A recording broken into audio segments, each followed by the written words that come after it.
안녕하세요 여러분. 다니엘 김 선교사라고 합니다. 제 소개를 짧게 드리도록 하겠습니다. 저는 10년 한국, 10년 일본, 10년 미국, 그리고 지금 중국 북경에 자리를 잡고 지금 전방위 선교사로서 복음 유통 사역이라는 사역을 하고 있는 선교사입니다. 저는 우리말이 초등학교 4학년 이후로 정식으로 배운 적이 없습니다. 그래서 슬기로운 생활, 바른 생활하다 끌려갔습니다. 그래서 이렇게 좀 서툴다 해도 여러분 잘 이해해 주시고 들어주셨으면 감사하겠습니다. 또 한 가지 양해를 구하자면 제가 굉장히 말이 빠릅니다. 어떤 분들이 이렇게 생각하십니다. 말도 못하는 게 말은 되게 빠르네 생각하시는데 제가 여기 또 귀한 청소년들도 와 있는 것을 볼 때 우리 청년들의 생각하는 생각의 회전 속도가 굉장히 빠릅니다. 그래서 이 청년들의 생각의 회전만큼 제가 말을 빨리 하지 않으면 이들은 분명히 다른 생각하거나 좁니다. 그래서 우리 같이 우리 말씀을 살펴보기 위해서 우리 모두의 속도에 맞춰서 말씀을 우리 살펴보도록 하겠습니다. 저는 태어나기는 한국에서 태어났습니다. 그리고 10살 때 일본에 가게 되었습니다. 일본은 저에게는 특별한 의미가 있는 곳입니다. 저희 아버지가 태어나시고 제 아버지가 자라신 곳이기 때문입니다. 그래서 저는 일본에 가서 또 10년 살게 되었습니다. 일본에서 살면서 저는 약 17개국에서 학생들이 와서 영어를 공부하는 외국인 학교를 다녔습니다. 그 학교를 졸업하자마자 초, 중, 고 일본에서 외국인 학교 나왔죠. 그 다음에 미국에 가서 미국에 있는 육군사관학교 트리니티라는 신학대학원, 거기서 공부를 하고 마치고 목사 안수를 받고 선교사 파송을 받고 하나님께 저를 부르셔서 지금 중국 북경을 발판 삼고 선교를 하고 있는 선교사입니다. 근데 중국 선교사는 아닙니다. 단지 미국을 떠나올 때 이런 생각을 하게 되었습니다. 어디를 발판 삼는 것이 가장 멀리, 가장 깊게, 가장 오래 사역을 할 수 있을까 하는 생각을 할 때 이미 미국의 시대는 아니었던 것을 생각하게 되었습니다. 왜냐하면 온 세계의 거의 70% 이상의 나라들이 거의 반미국가로 바뀌어 나가고 있습니다. 따라서 미국을 발판 삼는다면 미국 영주권으로는, 미국 시민권으로는 갈 수 없는 나라들이 갈 수 있는 나라들보다 훨씬 더 많다는 사실입니다. 그래서 정말 잃어버린 한 사람의 영혼이 있는 곳은 미국 시민권으로는 갈 수가 없는 곳이기에 미국 시민권을 다 정리하고 지금 자랑스러운 대한민국 여권으로 지금 중국 북경을 제 발판으로 삼게 되었습니다. 왜 북경이냐? 중국 북경은 지금 거의 온 세계가 친중으로 흘러가는 듯합니다. 그래서 중국을 발판 삼는다면 거의 못 가는 나라가 없다는 사실입니다. 그 외에 여러 가지 이유로 예를 들자면 중국이라는 나라가 지금 국경선을 맞대고 있는 나라가 거의 19개국이 됩니다. 그리고 중국 안에 들어와 있는 56개의 소수민족만 동원해도 세계 선교가 다 일어날 수 있다는 사실입니다. 그래서 중국을 발판 삼고 끊임없이 움직이는 선교사입니다. 지난 5년 동안을 이렇게 돌아보면 이어서 한 곳에 열흘 이상 머물러 본 적이 없는 것 같습니다. 짐 싸고 떠나고 짐 싸고 떠나고. 제 1년 동안의 생활을 돌아볼 때 거의 동쪽에서는 미국의 뉴욕부터 서쪽에서는 이스라엘의 예루살렘까지 끊임없이 이렇게 다니는 선교사입니다. 그래서 오늘 간증이라고 말씀을 하셨는데 저는 간증인지 모르고 왔습니다. 근데 시간이 되면 성령님 인도하시는 대로 간증을 조금씩 나누도록 하겠습니다. 하지만 오늘 준비해온 하나님의 말씀이 있기에 우리 하나님의 말씀을 우리 중심적으로 우리가 살펴보도록 하겠습니다. 여러분, 지금 오늘 우리가 읽은 이 본문 말씀에서 우리에게 보여주고 있는 것은 지금 이 시대에 너무나도 필요한 한 사람의 모습을 우리 사도 베드로가 우리에게 이렇게 설명하는 그러한 장면이 아닌가 생각됩니다. 그 모습은 너무나도 강렬하게 무언가에 집중되어 불타오르고 있는 그러한 삶이기 때문입니다. 지금 이 시대가 요구하는 가장 필요한 사람의 모습이 바로 그 모습이라는 사실입니다. 어느 한 가지에 참 집중하기가 힘든 시대에 우리가 살고 있다고 생각합니다. 너무나 많은 선택의 홍수 속에서 우리가 살고 있고 너무나 다양한 방법으로 자기 자신을 즐겁게 할 수 있으며 어린애서부터 노인에 이르기까지 너무나 많은 책임감에 의무에 우리가 휩싸여 살고 있지 않나 생각을 합니다. 하지만 오늘 이 본문 말씀에 소개하고 있는 모습은 한 가지만을 위해 존재하는 삶이요 그 무언가의 전체를 건 그러한 삶을 우리에게 하나님께서 보여주고 계십니다. 여러분, 이러한 강렬한 부르심에 대해서는 제가 특별히 말씀드리지 않아도 우리가 너무나 잘 알고 있다고 생각합니다. 예를 들어서 돋보기와 같은 조그만 그 유리 한 조각으로도 사방으로 퍼져 있는 태양열을 모아서 한 곳으로 발사했을 때는 반드시 불이 점화된다는 사실입니다. 레이저 광선과 같이 그 한 곳으로 집중된 그 레이저 광선을 발사했을 때 다이아몬드와 같은 그러한 돌덩어리를 할지라도 우리가 구멍을 뚫을 수 있다는 사실입니다. 즉 사방으로 퍼져 있는 빛을 한 곳으로 사로잡아 그 강렬하게 집중된 빛을 한 가지 표적으로 발사할 때 엄청난 위력을 발휘할 수가 있다는 것입니다. 오늘 본문 말씀에서도 사도 베드로가 소개하고자 하는 원리도 바로 그 원리가 아닌가 생각됩니다. 사방으로 퍼져 있는 우리의 삶을 이제는 한 곳으로 강렬하게 집중시켜 한 표적으로 발사하게 되면 우리의 상상을 초월하는 기적이 일어날 수 있다고 성경은 우리에게 오늘 말해주고 있습니다. 다시 앞만 바라보고라는 것은 바로 그 뜻이 아닌가 생각됩니다. 사방으로 퍼져 있는 우리의 모든 것을 이제는 한 목표로 집중시켜 발사할 때입니다. 다시 앞만 보고 달려갈 때입니다. 이제 남은 시간을 위하여 여러분 그렇게 달려가신 여러분 되시기를 주의 이름으로 축원합니다.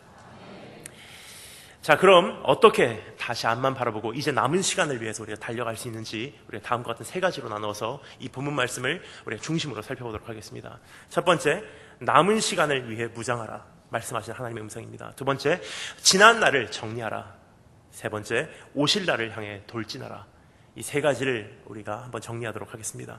첫 번째 한번 따라해주셔서 감사하겠습니다. 남은 시간을 위하여 무장하라. 1절부터 2절까지의 말씀을 우리 다 같이 한 목소리로 한 번 더 읽어보도록 하겠습니다. 1절, 2절 다 같이 한 목소리 읽겠습니다. 시작.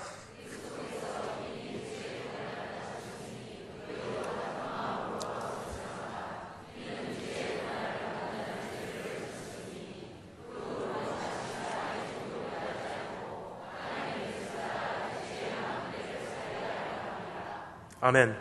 주님께서는 우리에게 남은 시간을 위해 이제는 전쟁 태세로 들어갈 때라고 우리에게 말씀해 주고 계십니다. 여러분, 저는 이렇게 끊임없이 다니다 보니까 한 가지 제 안에 정리되는 기독교 세관이 있습니다. 이렇게 자주 이렇게 학교 캠퍼스라든지 교회에서 부흥회라든지 아니면 청소년 수련회라든지 아니면 캠프라든지 이렇게 다니다 보면 자주 듣는 부탁이 있습니다. 그 부탁은 어떤 부탁이냐면, 목사님 우리 교회에 오셨으니까, 목사님 우리 캠프에 오셨으니까 우리 청소년들에게 꼭 필요한 기독교 세계관을 말씀해 주고 가세요. 저는 그분들이 무슨 생각으로 그런 부탁하는지는 모르겠습니다. 제 생각에는 아마도 이런 이야기를 듣기를 원하셨던 것 같습니다. 예를 들어서 우리 청년들이요, 우리 청소년들이요, 위대한 꿈을 품으십시오. 그럼 하나님께서 여러분을 위대하게 쓰실 것입니다. 그런 이야기를 듣기를 원하셨던 것 같아요. 여러분, 필요한 이야기입니다. 하지만 이 시대에 가장 필요한 이야기는 아니란 사실입니다. 지금 이 시대를 살아가면서 모든 성도에게 가장 필요한 기독교 세계관이 한 가지 있다면 전 이렇게 말씀드리고 싶습니다. 한번 따라해 주시면 감사하겠습니다. 내일은 환난이지 평안이 아닙니다. 무슨 뜻입니까? 분명한 사실은 어제보다 오늘 내 믿음 지키기 힘들어졌다는 사실입니다. 오늘보다 내일 내 믿음 지키기 더 힘들어질 거라는 것입니다. 가면 갈수록 환난이지 평안이 아니라고 성경은 말해주고 있습니다. 그런데 세상은 그것과 정반대된 이야기로 우리를 미혹하고 있지 않나 생각합니다. 또 그리고 너무나 많은 경우는 너무나 많은 강단에서 내일은 평안이라고 외치고 있지 않나 생각합니다. 하지만 하나님의 말씀은 그렇게 외치고 있지 않습니다. 주님께서 이렇게 말씀하십니다. 내일은 환난이지 평안이 아니다.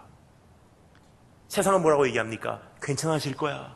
아무런 근거도 없는 막연한 낙관주의에 휩싸여서 괜찮아질 거야, 괜찮아질 거야. 결혼만 하면 괜찮아진대. 대학만 들어가면 괜찮아진대. 출세만 하면 괜찮아진대. 평생을 괜찮아질 거야, 괜찮아질 거야. 평생을 갑니다. 한 가지 여쭤보겠습니다. 정말 괜찮아졌습니까? 하나님의 말씀은 분명한 말씀을 하십니다. 막연한 낙관주의가 아니라는 사실입니다. 주님께서 이렇게 말씀하십니다. 마태복음 24장, 누가복음 17장, 마가복음 13장에서 주님께서 뭐라고 말씀하시죠? 가면 갈수록 환난이지 평안은 오지 않는다. 평강의 왕께서 The Prince of Peace, 그분께서 어깨에 정사를 메고 이 세상에 최고의 완벽한 영원한 평화를 설립시키러 이 세상에 오기 전까지는 이 세상은 평화만 하지만 평안은 일어나지 않는다. 하지만 오히려 믿는 자에게는 핍박은 심해지고 미혹은 더 심해질 것이다. 이 자체가 정리되지 않은 상태에서 교사로서 가르친다면 어떻게 되겠습니까? 큰일 날 문제예요. 왜 그렇습니까? 여러분, 저는 어린 아이들 보면 제 가슴이 애가 탑니다. 그 이유는 20년 전에, 30년 전에 제가 저 어린아이 때 제가 제 믿음 하나 지키기 위해서 감당하지 않으면 안 됐던 이 세상의 악함의 강도와 20년, 30년 후인 오늘을 살면서 저 아이가 자기 믿음 하나 지키기 위해서 감당하지 않으면 안 되는 이 세상의 악함의 강도가 하늘과 땅 차이라는 사실입니다. 그러면 가장 먼저 교사로서 우리가 선택해야 되는 것은 무엇이냐? 내 기독교 세계관 먼저 정리하고 내일은 환란이기에 어떠한 환란이라도 견뎌낼 수 있는 학생들로 만들어내는 것이 교사의 사명이라고 생각합니다. 왜 그렇습니까? 지금 너무나 많은 고등학생들 방언받았습니다. 단기 선교회 갔다 왔습니다. 많이 이야기하지만 70% 이상의 고등학생들이 졸업을 함과 동시에 교회에서 떠나간다는 사실입니다. 대학교 가서도 자기 믿음 못 지키는데 무슨 마지막 날 환란을 감당하게 했습니까? 여러분, 정말 그 어떤 시대보다도 지금 교사로서의 사명이 가장 큰 시대가 아닌가 생각됩니다. 특별히 오늘 이 말씀에서 주님께서는 우리에게 이렇게 말씀하십니다. 이제는 전신 무장을 할 때다. 전쟁 태세로 들어갈 때다. 그래서 너무나 중요한 한 단어가 사용되고 있는데 헬라어 원어로 하플리zo마이라는 단어입니다. 이게 무슨 뜻이냐? 우리말로는 갑옷을 입으라라고 번역이 되어 있지만 참 이거는 좀 이렇게 약한 번역이 아닙니다. 여기서 말하는 하플리조마라는 것은 무슨 뜻이냐? 무장하라. 전쟁 태세로 들어갈 때다. Arm yourself 라고 영어는 번역이 되어 있습니다. 여러분, 지금 정말 얼마 남지 않은 것 같습니다. 저는 이렇게 많은 나라를 이렇게 다니다 보니 한 가지 마음에 정리되는 것은 온 세계에서 지금 선포되고 있는 메시지가 동일한 메시지라는 사실입니다. 미국에 가나, 일본에 가나, 한국에 오나, 중국에 가나, 이란에 가나, 시리아에 가나, 이스라엘에 가나, 유럽에 가나 동일한 메시지가 지금 세계적으로 지금 선포되어지고 있는 것 같습니다. 그 메시지는 무엇이냐? 주님 오실 날 멀지 않았다는 것입니다. 여러분, 정말 때가 다 된 것 같습니다. 이것은 여러분, 우리 교회 안에서 선포되지 않아도 세상 사람들이 이미 인정하기 시작했다는 사실이에요. 일본이라는 나라는 기독교 인구가 0.2%입니다. 근데 이번에 일본 갔다 왔습니다. 한 달 전에 갔다 오니까 일본에 계신 그냥 주님 모르시는 분, 그냥 일반 그냥 논크리스찬 한 명이 저에게 오시더니 요너워리가 시간이네. 뭐 거의 세상 종말이 다 온 것 같습니다. 깜짝 놀랐어요. 교회 다니십니까? 그러니까 안 다닌대요. 세상 사람들도 이제는 거의 끝이 다 됐다는 것을 느끼고 있다는 사실입니다. 무슨 뜻입니까? 특별 계시가 이제 일반 계시로 넘어오기 시작했다는 뜻입니다. 왜 그렇습니까? 로마서에서 말씀하십니다. 그 마지막 날, 그 어떤 사람도 하나님 앞에서 변명하지 못하기 때문입니다. 몰랐어요. 하나님 이렇게 빨리 오실 줄 몰랐어요. 주님께서 말씀하십니다. 변명이 되지 않는다. 너희가 어떻게 해야 할 것을 자세히 주의하여 이제는 지혜 없는 자 같이 하지 말고 오직 지혜 있는 자 같이 하여 세월을 아끼라. 때가 악하니라. 그러므로 이제 주의 뜻이 무엇인가 이해하라. 자, 그러면 이제 전쟁 태세로 들어가기 위해서 우리가 어떻게 무장해야 하는지 다음과 같은 네 가지로 나누어서 우리가 잠시 살펴보도록 하겠습니다. 첫 번째, 한번 따라해 주시면 감사하겠습니다. 대장 대신 주님께서 전쟁을 치르신 그 모습을 공유합시다. 여러분, 우리말로 보나 어떠한 영어 번역을 보면 이 구절은 도저히 참 이해하기 힘든 구절이 아닌가 생각됩니다. 이렇게 돼 있죠. 너희도 같은 마음으로 갑옷을 삼으라. 무슨 뜻입니까? 참 이해하기 힘든 그러한 표현이 아닌가 생각됩니다. 너희도 같은 마음으로 갑옷을 삼으라. 근데 그것을 원어로 보면 참 이해하기 쉬운 표현으로 되어 있습니다. 바로 이런 뜻이기 때문입니다. 여기서 말하는 마음이라고 하는 것은 그냥 나의 감성을 이야기하고 있는 것이 아닙니다. 이것은 무슨 뜻이냐? 마음가짐 혹은 목적 혹은 동기 혹은 생각이라는 뜻입니다. 그것을 그 원어적인 뉘앙스를 제가 재번역을 해드리면 바로 이러한 번역이 더 정확할 것 같습니다. 그리스도께서 육체로서 고난을 당하셨으니 너희도 동일한 마음가짐으로 동일한 목적을 위해 동일한 생각으로 네 자신을 지켜낼 수 있는 그 갑옷을 삼으라. 무슨 뜻입니까? 나를 위해서 십자가에 달려서 피투성이가 되기까지 죄와 함께 맞서서 싸우신 그분을 바라보시고 대장 되신 예수님을 본받아 이제 너희도 이 세상에서 죄와 싸우되 피 흘리기까지 싸울 각오를 하라. 그것이 너희 이 세상의 마지막 세를 네 자신을 지켜낼 네 갑옷의 역할을 그것이 할 것이다. 고난받으신 예수 그리스도께서 십자가에서 우리의 구원을 이루시기 위해서 거기까지 싸우신 것을 바라보고 너도 네 나머지 구원을 완성시켜내기 위해서, 네 구원을 이루어내기 위해서 너도 거기까지 각오를 할 때다. 이것이 너희가 취할 전신갑주니라 말씀하시는 주님의 음성입니다. 여러분, 이러한 마음으로, 이러한 목적으로, 이러한 생각으로 이젠 갑옷 삼아 전쟁에 임하신 여러분 되시기를 주의 이름으로 축원합니다. 두 번째, 따라서 감사하겠습니다. 남은 시간을 계수해야만 합니다. 2절 후반에 보면 이런 표현이 있죠. 이제 남은 때라고 되어 있습니다. 남은 때를 어떻게 살렸는지 너희가 생각하라. 여기서 말하고 있는 남은 때라는 것은 무슨 뜻입니까? 여기서 말하는 것은 적어도 두 가지 의미가 있다고 생각합니다. 첫 번째, 개인적으로 내가 주님을 만난 때부터 내가 죽고 주님 나라 가는 그때까지 얼마나 남은 시간이 있는지 그것을 계수하라고 말씀하십니다. 혹은 두 번째로 주님 오시기까지, 지금 내가 사는 지금 이 시점에서 주님 오시기까지 얼마나 남았는지 그 남은 시간을 계수하라고 우리에게 말씀해주고 계신 하나님의 음성입니다. 여러분, 남은 시간을 계수하지 못하면 끊임없는 미혹 속에 우리가 살 수밖에 없습니다. 그래서 성경은 우리에게 요구합니다. 남은 시간을 이제 계수하라. 시간을 계수하라. 시편 90편 12절에 뭐라고 말하죠? 우리에게 우리 날 계수함을 가르치사 지혜로운 마음을 얻게 하소서. 그리고 조금 전에 말씀드린 에베소 5장 말씀, 너희가 어떻게 행할지를 자세히 주의하여 지혜 없는 자 같이 하지 말고 오직 지혜 있는 자 같이 하여 세월을 아끼라. 때가 악하니라. 그럼 때가 악하다는 것은 무슨 뜻입니까? 성경에서 말하는 때가 악하다는 것은 그건 도덕적으로 악하다, 아니면 죄가 많다라는 차원의 의미가 아닙니다. 성경에서 악하다는 것은 무슨 뜻이냐? 선택의 여지가 있다는 뜻입니다. 왜 그렇습니까? 선택의 여지가 죄의 본질이기 때문입니다. 하나님만을 예배하고 하나님께만 순종하고 하나님만을 바라보기 위해서 창조되었는데 죄가 들어오면서 어떻게 됐죠? 순종 안 해도 되는구나. 다른 옵션이 있구나. 절대로 먹으면 안 되는 줄 알았는데 먹을 수도 있구나. 선택의 여지가 생기는 것이 죄의 본질이기 때문입니다. 절대적인 것을 상대적으로 만드는 것이야말로 가장 큰 죄가 아닌가 생각됩니다. 즉 여기서 때가 악하니라는 것은 너무나 많은 선택의 홍수 속에서 살기 때문에 세월을 아끼라. 무엇을 선택하고 무엇을 거절할지를 이제 네 안에서 준비하라 말씀하시는 하나님의 음성입니다. 그래서 주님께서 이렇게 말씀하시죠. 그러므로 어리석은 자가 되지 말고 오직 주의 뜻이 무엇인가 이해하라. 여러분, 왜 이 남은 시간을 계수하여야 하고 지금 때가 어디까지 왔는지를 우리가 알아야 하는 의무가 있을까요? 그렇게 하지 않으면 이것은 엄청난 시차를 우리가 범할 수밖에 없기 때문입니다. 이게 다니다 보니까 영적인 시차들이 느껴지는 것 같습니다. 정확하지는 않습니다. 이건 제가 느낀 바입니다. 한 사람의 선교사로서. 미국에 가면 미국 영적 시간이 제가 생각하기에는 밤 11시 정도가 되지 않았나 싶습니다. 10시 정도 되지 않았나 싶습니다. 하루의 일과를 다 마치고 열심히 일할 만큼 주님을 위해서 일하고 저녁 식사 먹고 다 이제 목욕까지 하고 또 열심히 깨 있어야지. 또 보니까 주님 오시려면 얼마 남지 않았어요. 좀 더 깨 있어야지. 밤이 너무 늦었다. 좀 더 깨 있어야지 하고 있는 것이 지금 미국 교회의 모습입니다.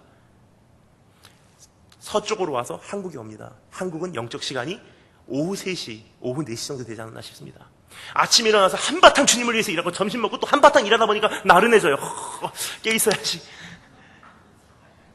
아직도 퇴근하려면 멀었는데 하고 있는 것이 지금 한국교회의 모습이 아닌가 생각됩니다. 좀 더 서쪽으로 갑니다. 중국입니다. 중국은 너무나 크죠? 그래서 동과 서로 나눌 수가 있습니다. 동쪽은 북경, 상해, 대련, 청도. 그쪽은 복음이 왕성한 곳입니다. 그쪽에서는 제가 보기에는 영적 시간이 오전 9시 정도 되지 않았나 싶습니다. 한번 주님을 위해서 일해보겠습니다. 내가 뭘 해야 되겠습니까? 하고 있는 것이 그쪽 모습입니다. 더 서쪽으로 갑니다. 우르무치, 중국 서쪽이죠. 라사. 그쪽은 핍박이 심한 곳입니다. 그쪽은 새벽 6시 정도 되지 않았나 싶습니다. 아침 눈을 떴어요. 내가 이 하루를 어떻게 감당해야 할까? 그렇게 있습니다. 더 서쪽으로 갑니다. 중동이죠. 이란, 시리아, 요르단. 새벽 3시 정도 된 것 같습니다. 다 자고 있어요. 몇몇 사람만 남들보다 더 일찍 눈을 떴습니다. 근데 문제는 이 시차 자체가 지금 분별이 되지 않으니까 오후 3시에 하던 사역을 가지고 새벽 3시에 가서 똑같이 합니다. 그럼 어떻게 되죠? 시끄럽다고 민원 신고 들어오고 쫓겨나고 잡혀갑니다.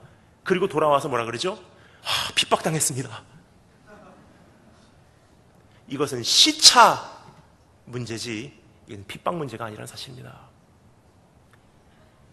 근데 여러분 중요한 것은 그것이 중요한 것이 아니라 지구에서도 GMT가 존재하듯이 영적으로도 GMT가 존재한다는 사실입니다. 미국 시간, 일본 시간, 한국 시간, 중국 시간이 몇 시가 됐던 정말 중요한 것은 아닙니다. 가장 중요한 것은 영적인 시간의 기준이 존재한다는 사실입니다. 그것이 무엇입니까? 하나님의 시간입니다. 여러분 하나님의 시간은 정말 11시를 훨씬 넘어서 지금 12시, 0시를 지금 가리키기 가까이 왔는데 만약에 나의 시간이, 나의 영적 시간이 오후 3시밖에 안 됐네, 아직도 멀었어, 주님 오시려면 하고 있다면 하나님의 급하심과 나의 급함이 이미 엄청난 시차가 일어났다는 사실입니다. 하나님의 마지막 시대에 지금 마지막 사역을 완성하는 하나님의 사역의 방법과 지금 이 시대를 살아가며 시간조차가 분별되지 않기에 지금 나의 하는 사역의 방법이 엄청난 기준 차이가 있다는 사실입니다. 지금 나에게 남은 시간이 얼만큼 됐는지, 지금 어떠한 시대로 접어들어가고 있는지 여러분 주님의 음성을 한번 귀 기울여 들으시는 여러분 되시길 주님을 축원합니다. 하지만 여러분 그렇게 말씀드리면 어떤 분들이 이렇게 생각하세요. 오늘부터 가서 그냥 묵상을 해야지. 여러분 그렇지 않습니다. 주님의 음성은 멀지 않습니다.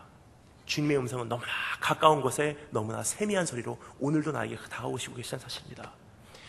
뉴스를 켜면 지금 중동에서 일어나는 사태들이 주님 오신다는 소문입니다. 지금 일본에서 제발 좀 살려달라고 하는 일본 사람들의 소리가 일본으로 가라는 주님의 음성인 것입니다. 여러분 주님의 소리는 멀지 않습니다. 너무나 가까운 곳에 있습니다. 마치 엘리야는 하나님의 음성을 폭풍 속에서, 지진 속에서, 불 속에서 들으려고 했지만 찾지 못하고 정말 세미한 소리로 다가오시는 주님의 음성과도 같다고 생각합니다. 여러분 그러한 시간을 분별하는 그러한 종이 되는 것이 바로 교사의 사명이요 한 사람의 성도의 사명이라고 생각합니다. 그것을 마태복음 24장 45절부터 46절에 이렇게 기록하고 있죠. 충성되고 지혜 있는 종이 되어 주인에게 그 집 사람들을 맡아 때에 따라 맞는 양식을 나눠줄 자가 누구냐. 주인이 올 때 그 종이 이렇게 하는 것을 보면 그 종이 복을 받으리로다. 아무 종이 아니에요. 때에 맞는 양식을 종들에게 준 그 종이 복이 있대요. 시차가 없는 종 되시길 주의 이름으로 축원합니다. 세 번째 따라 점사있습니다. 목적을 나의 갑옷 그 자체 삼아야 합니다. 2절 전반에 보면 이렇게 돼 있죠. 다시 사람의 정욕을 따르지 않고 하나님의 뜻을 따라 육체의 남은 때를 살게 하려 함이라. 참 이거 힘든 번역이에요. 하나님의 뜻을 따라 산다는 것은 무슨 뜻입니까? 주님을 순종하기 위해서 사는 삶을 하나님의 뜻을 따라 사는 삶이라고 합니까? 무슨 뜻인지 참 이해가 안 갑니다. 하지만 여러분 이것을 원어로 보면 번역이 조금 잘못되어 있는 것을 볼 수가 있습니다.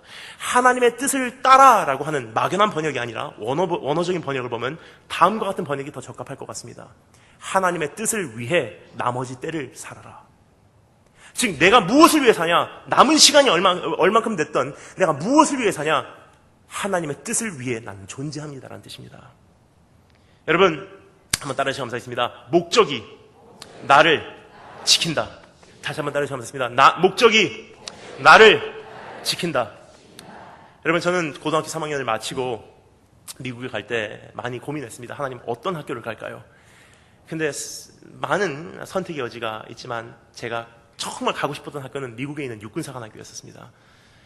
그래서 그 학교를 지망하고 갔는데 어떤 대학이나 그렇듯이 많은 절차를 밟아야만 했습니다. 그 학교 원서 내고 대학교 입시시험 보고 그 다음에 고등학교 성적 보내고 추천서 보내고 마지막 단계가 있었습니다. 그 단계가 무엇이냐면 면접이었습니다. 이 학생을 받아들이냐 아니면 불합격시키냐를 결정하는 거의 50%의 결정이 이 면접에 달렸었습니다. 그래서 제가 미국까지 가고 면접을 받을 수가 없기 때문에 전화상으로 국제전화로 면접을 받았습니다. 어느 날 전화가 걸려왔습니다. 학교 쪽에서 전화 받으니까 여러 가지 질문을 물어보더라고요. 이 학교를 왜 오시기를 원하십니까? 지금 취미생활이 뭡니까? 운동 어떤 거 좋아하십니까? 여러 가지 물어보시더니 마지막 질문을 던집니다. 이것이 결정적인 질문이 아니었나 싶습니다. 이 학교를 합격시키냐 불합격시키냐를 결정하는 마지막 질문이었습니다. 설마 이렇게 간단한 질문을 물어볼 줄 몰랐어요. 이렇게 물어봅니다. 왜 당신이 이 학교 와서 견딜 수 있다고 생각합니까? 전 그 당시는 몰랐어요. 이것이 왜 중요한지. 저는 그냥 제 아는 대로 대답을 했습니다. 저는 다른 학교 갈 마음 없습니다. 저는 이 학교 아니면 안 됩니다. 그렇게 하니까 그분이 그 대답이 마음에 들으셨는지 Very good, I'll see you soon 전화 끊으시더라고요. 합격이 됐어요. 학교를 갔습니다. 나중에 알게 됐습니다. 저와 함께 입학할 때 생도수가 630명이었습니다. 그런데 졸업하는 생도수를 보니까 300명입니다. 330명이 떨어져 나갔습니다. 반 이상이 떨어져 나갔어요. 근데 왜 떨어져 나가냐? 물론 여러 가지 문제가 있어서 떠난 학생들도 있지만 대다수가 왜 학교를 그만뒀냐? 여러분, 사관학교의 교육은 한국도 그렇지만 공부를 못해서 쫓겨나는 일은 거의 없습니다. 왜냐? 공부가 될 때까지 공부를 시킵니다. 학교에서는. 체력장 성적이 나빠서 퇴학시키는 경우는 없습니다. 체력장인 성적이 안 나오면 밤새도록이라도 뛰게 해야 하고 체력장 성적을 만드는 것이 사관학교 교육입니다. 한 사람을 무너뜨려서 완전히 파괴시키고 재창조해내는 것이 사관학교 교육이기 때문에 못한다고 탈락시키진 않습니다. 하지만 거의 대다수의 사람들이 다음과 같은 이유로 자기가 못 견디고 다 포기하고 나가더라고요. 첫날 70명 떨어져 나갔습니다. 입학한 그날 70명 떨어져 나갔어요. 자고 일어나니까 룸메이트가 없더라고요. 깜짝 놀랐습니다. 주님 오신 줄 알고 주님 저도 데리고 가셔야죠. 그러니까 알고 보니까 밤에 택시 불러갖고 타고 도망갔대요. 근데 어떤 사람들이 다 그렇게 대다수의 사람들이 그만두냐? 갈 곳이 있는 사람들이 그만두더라고요. 이 학교 아니래도 충분히 갈 곳이 있는 사람들이 그만둡니다. 하지만 결국 누가 남냐? 저와 같은 사람들이 남습니다. 하나님, 나 이 학교 아니면 안 됩니다. 웬만한 대학으로는 제 간에 기별이 안 갑니다. 이 학교 아니면 전 안 되는 사람입니다. 그런 사람들이 결국 살아남더라고요. 여러분, 마지막 시대를 살아가는 성도의 모습이 바로 그러한 모습이 아닌가 생각됩니다. 이제 멀지 않으면 온 세상 뒤집어지는 날이 온다고 성경은 말하고 있습니다. 그날은 어떠한 이론도 신학도 통하지 않는 때입니다. 설마 했던 사람들이, 내가 그토록 의지했던 나의 형제 자매들이 설마 했는데 그 사람들이 주님을 버리고 교회에서 떠나가는 날이 온다는 사실이에요. 설마 했던 사람들이 주님 앞에 돌아옵니다. 즉 먼저 된 자가 나중되고 나중된 자가 먼저 되는 날이 온다는 사실입니다. 그날에는 얘를 뭘로 견디겠습니까? 한 가지를 견딥니다. 하나님, 이론도 통하지 않습니다. 세상 뒤집어진 날 사람들은 이렇게 얘기할 것입니다. 하나님 정말 살아계십니까? 하나님께서 우리를 버리셨습니까? 그날 한 가지가 나를 지켜줍니다. 하나님, 난 갈 곳이 없습니다. 하나님 밖에 저는 갈 곳이 없습니다. 이것이 바로 우리 신앙의 선조들의 고백이 아니었나 싶습니다. 천부여 의지 없어서 두 손 들고 옵니다. 주님마저 나를 박대하시면 내가 어디로 가겠습니까? 여러분, 지금 옵션이 있으십니까? 마지막 세를 준비하는 성도는 한 가지의 사람. 이제는 갈 곳이 없는 사람입니다. 하나님, 여기까지 온 이상 이대로는 하나님 안 됩니다. 저 앞만 보고 갈 수밖에 없는 것이 바로 제 운명입니다. 돌아설 수 없습니다. 그럼 이왕이 여기까지 온 김에 끝까지 달려가 보겠습니다. 이왕이 여기까지 온 김에 주저앉은 상태로 끝낼 수는 없습니다. 오늘 일어나겠습니다. 그러한 목적이 이제 나를 지켜내는 그런 역할을 하기를 주의 이름으로 축원합니다. 네 번째, 따라하시고 감사하겠습니다. 고난에 주님을 바라보아야만 합니다. 여러분, 고난의 주님을 바라본다는 것은 무엇입니까? 다 한 가지입니다. 나를 위해서 고난받으신 주님을 보면 어떤 사람이든지 한 가지 반응은 동일하다는 사실입니다. 그래서 무엇입니까? 그분을 사랑할 수밖에 없는 사람이 됩니다. 가장 아름다운 하나님의 본체이신 그분께서 십자가에서 형체조차도 알아볼 수 없을 만큼 피투성이로 나를 위해서 죽어주신 그분을 정말 목격한다면 어떤 사람이든지 간에 그분을 사랑할 수밖에 없는 존재가 될 수밖에 없다는 사실입니다. 근데 여러분, 그것이 우리에게는 방패가 된다는 사실입니다. 그것이 우리에게는 갑옷이 된다는 사실이에요. 왜 그렇습니까? 세상 뒤집어지는 날 한 가지가 나를 또 지켜주기 때문입니다. 무엇입니까? 미치도록 사랑하면 폭풍 몰려오고 세상 뒤집어지고 할 때 성경이 우리에게 약속합니다. 사랑은 모든 두려움을 몰아내느니라. 주님 사랑하기에 달려갈 수 있고 주님 사랑하기에 타협하지 않고 주님 사랑하기에 끝까지 내 믿음을 지켜낼 수 있다는 사실이에요. 그러한 사랑이 내 안에서 다시 한번 폭발해 불러 일어나기를 주의 이름으로 축원합니다. 여러분, 그런데 이렇게 주님을 사랑하기 시작한다면 한 가지 현상이 있습니다. 사랑하기 시작하면 가장 먼저 하는 게 여러분 뭐죠? 주님을 사랑하게 됐던, 사람을 사랑하게 됐던, 누구를 정말 사랑하게 시작하면 제일 먼저 일어나는 현상이 있습니다. 그것을 여러분 무엇이라고 생각하십니까? 데이트입니까? 프로포즈입니까? 청혼입니까? 제일 먼저 누구를 사랑하는 순간 시작되는 것은 후회라고 생각합니다.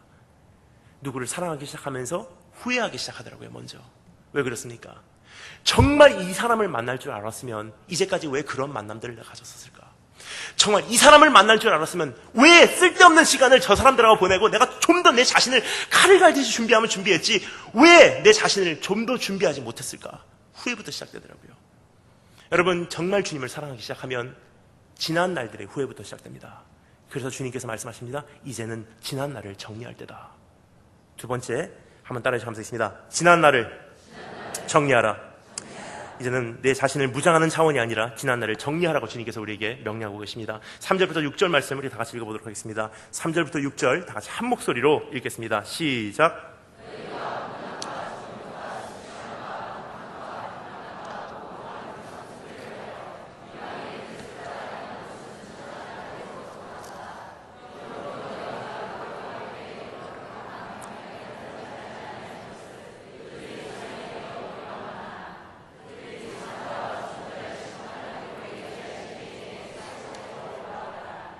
아멘.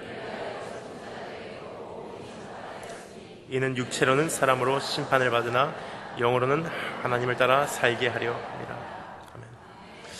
여기서 지난 날을 정리하라고 말씀하고 계십니다. 그런데 여기서 사용되고 있는 한 가지 키워드가 있습니다. 원어로 보면 이 한 가지 키워드가 너무나 두드러지게 강조되고 있는 것을 볼 수가 있습니다. 그 키워드는 족하도다라는 단어입니다. 족하지 않느냐.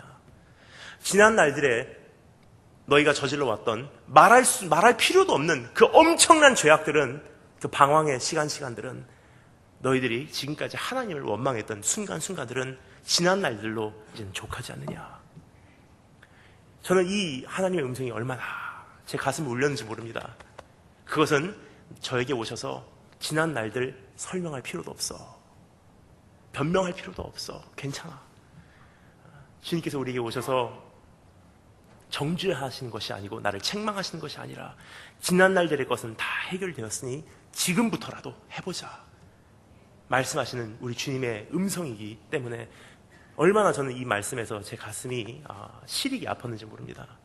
여러분, 제 일본에 친구가 한 명 있습니다. 물론 친구 많습니다. 하지만 일본에 그 중에 한 명이 있습니다.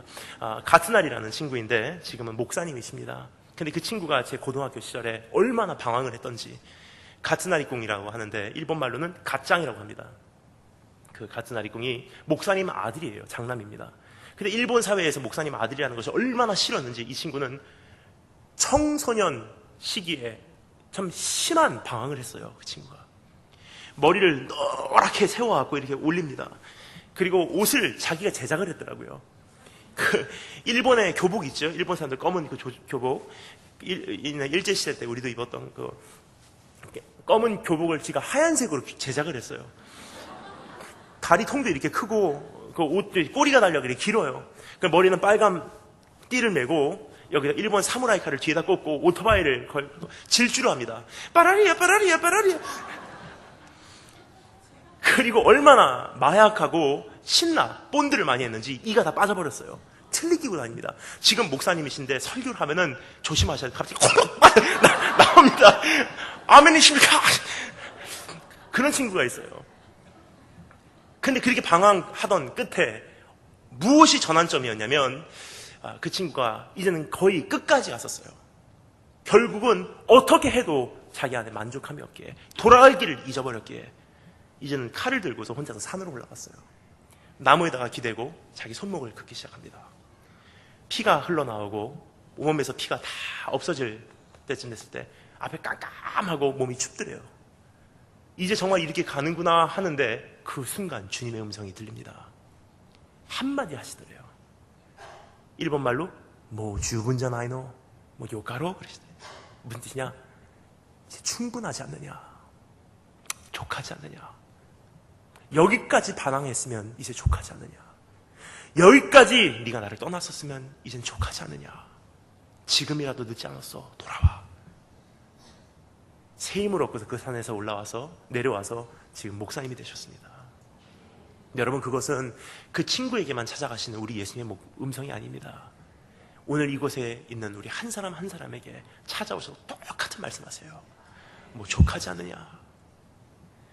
우리에게 그러한 희망으로 찾아오시는 우리 주님 앞에 응답하시는 여러분 되시기를 바랍니다.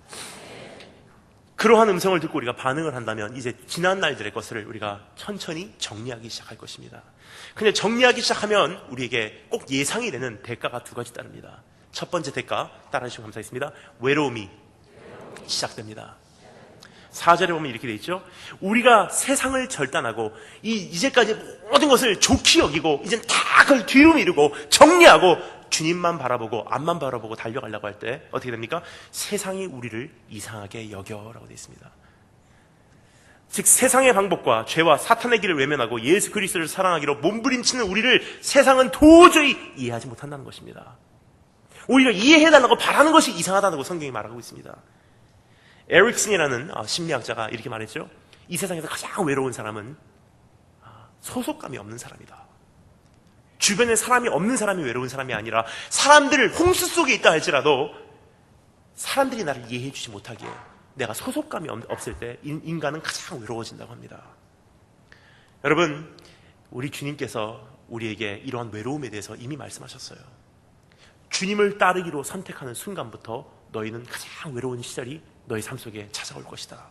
마태복음 10장 뭐라고 말씀하십니까? 내가 세상에 화평을 주러 온 줄로 생각하지 말라. 화평이 아니요 검을 주러 왔노라. 내가 온 것은 사람이 그 아버지와 딸이 어머니와 며느리가 시어머니와 불화하게 하려 함이니 사람의 원수가 자기 집안 식구니라. 무슨 뜻입니까? 내가 정말 주님을 바라보고 주님을 위해서 살려고 하면 할수록 가치 기준 자체가 세상과 너무나 대조적이기에 자연적으로 성화가 시작된다는 사실입니다. 성화가 시작되는 순간부터 나를 이해해주는 사람들이 없기에 그때부터 외로움의 시절들이 나의 삶에는 펼쳐진다는 사실을 여러분 기억하시길 원합니다. 근데 여러분, 우리들의 외로움은, 우리 삶 속에 있는 이 외로움은 나의 미완성의 모습이 아니라 이 외로움은 하나님께서 나의 삶을 성별하시고 계시다는 증거요. 하나님께서 나의 삶 속에 개입하시고 계시다는 하나님의 약속인 것입니다. 여러분,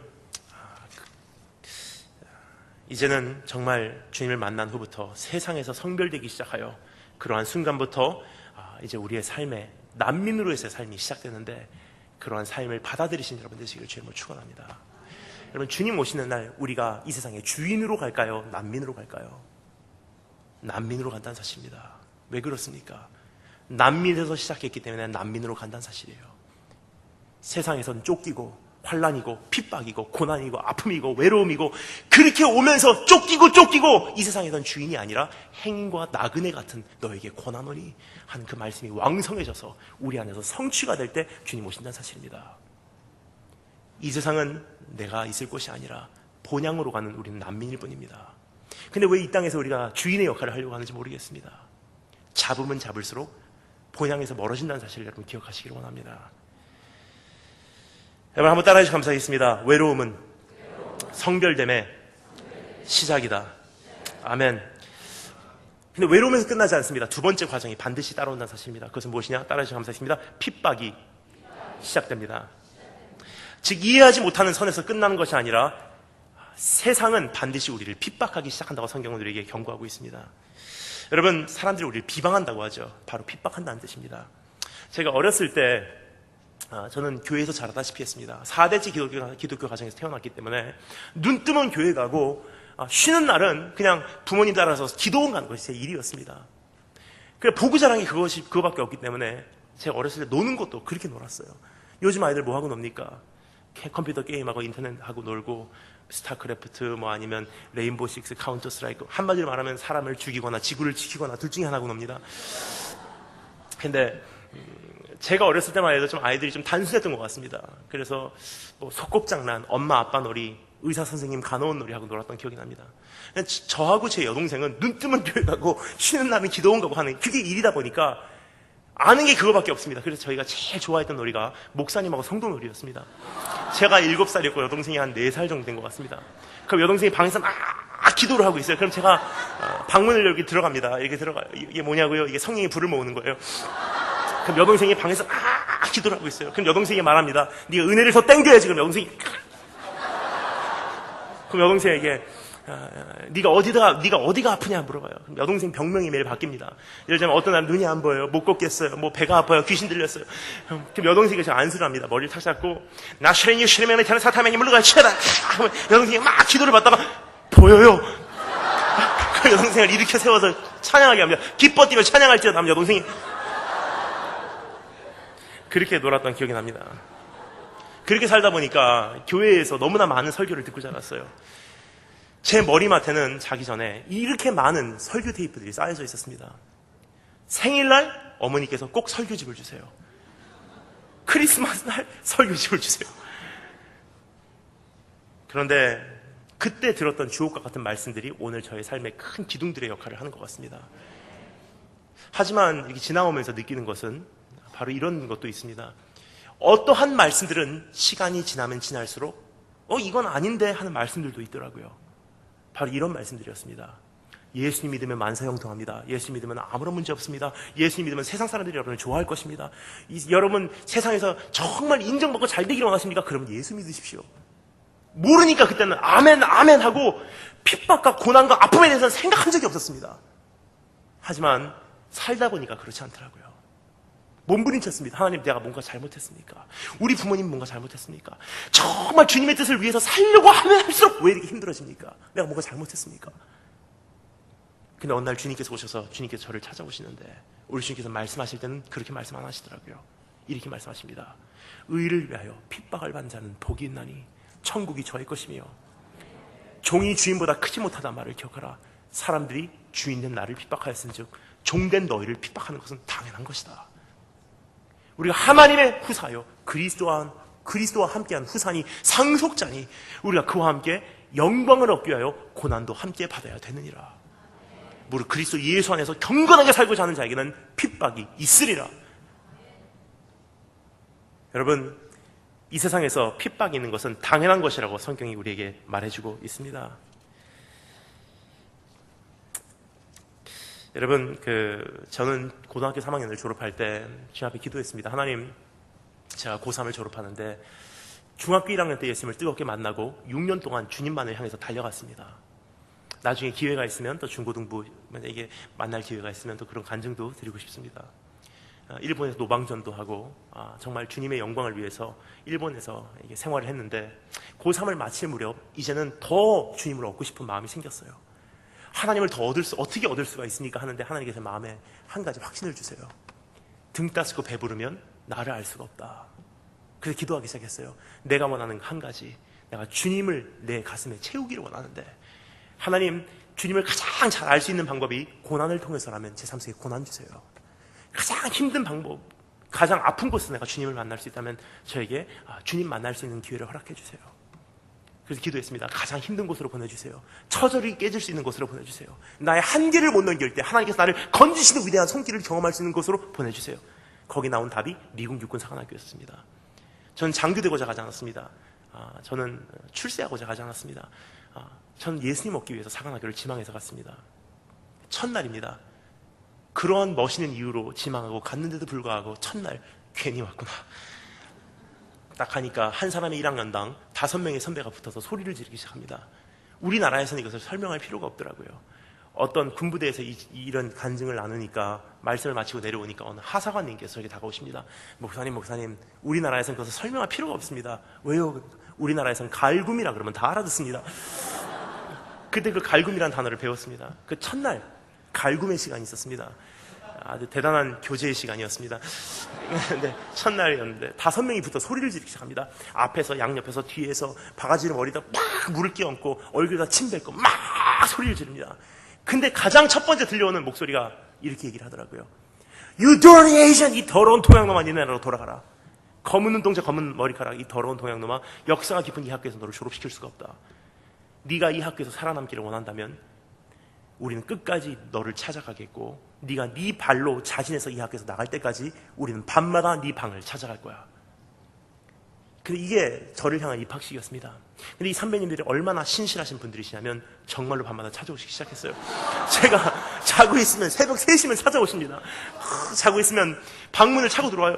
통 차고 들어와요. 그럼 2층 침대에서 자다가 깜짝 놀라서 내려오는 순간 저를 자꾸 떨어뜨립니다. 통 떨어집니다. 하고 있으면 저를 밟아요. 그 다음 팔굽혀펴기를 시킵니다. Sir 1, Sir, Sir 2, Sir, Sir 3, Sir 하면은 80개까지 가잖아요. 그러면 도저히 못할 때가 있습니다. 다다다 떨려요. Sir 80, Sir 하면은 3두근이 지천이에요. 이제 2두근 운동할 차례돼요. 그럼 옷장에다 매달려서 턱걸이를 시킵니다. Sir 1, Sir, Sir 2, Sir, Sir 3, Sir 하면은 장교 칼을 뽑아요. 네가 어디까지 하나 보자. 벨트 버클을 뽑아서 입에다 넣고 막 등을 때리고 자기네들이 피던 담배는 총구에다가 넣어놓고 가고 그 다음날 신으려고 했었던 신발 3컬레 다 닦아놓은 거 발로 다 밟고 침대포 뒤집어 놓고 갑니다. 그럼 새벽 4시부터 5시까지 또 다시 닦는 거예요.